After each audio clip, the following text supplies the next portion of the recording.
নমস্কার, আমি অ্যাস্ট্রোলজার শ্রীময়ী সায়নী। আপনাদের সকলকে আগমনের জ্যোতিষ কথায় স্বাগত।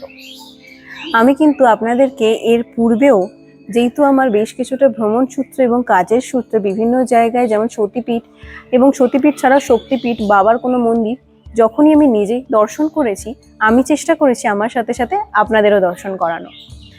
তেমন কিন্তু বর্তমানে আমি আরও একটি সতীপীঠে কিন্তু বসে রয়েছি। তাই ভাবলাম এখান থেকে আপনাদের সাথে একটু কিছু কথা শেয়ার করি, মায়ের সম্পর্কে আরও কিছু কথা আপনাদেরকে আমার সাধ্যমতো জানানোর চেষ্টা করি।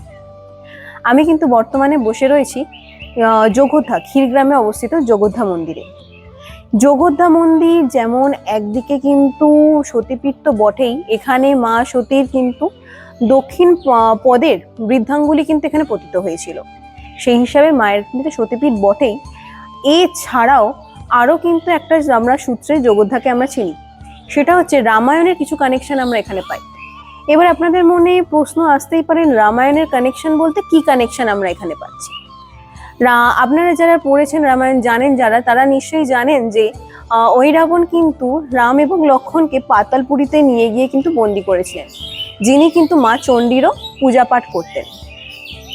এবারে এখানের সাথে সম্পর্ক বলতে এটাই, যখন হনুমানজি পাতালপুরী থেকে রাম এবং লক্ষ্মণকে উদ্ধার করেন এবং ওই রাবণকে বধ করা হয়, তারপরে গিয়ে কিন্তু যখন মা ওখানে অবস্থিত, যখন সেখান থেকে রাম এবং লক্ষ্মণকে নিয়ে হনুমানজি ফিরে আসছেন, সেই সময় গিয়ে কিন্তু হনুমানজিকে মা চণ্ডী বলেছিলেন যে তুমি তো আমার যে পূজা করতো তাকে তো এখানে হত্যা করে দিয়ে গেলে, কিন্তু আমার তাহলে কি পূজা হবে, কি হবে আমার, কিভাবে পূজা হবে আমার? যখন তিনি এটা বলেন, তখন রাম এবং লক্ষ্মণকে ওখান থেকে তুলে আনার সাথে সাথে কিন্তু হনুমানজি মা চণ্ডীকেও কিন্তু ওখান থেকে তুলে এনেছিলেন।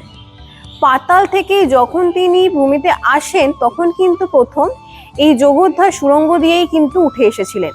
মায়ের প্রথম কিন্তু এখানেই আগমন হয়।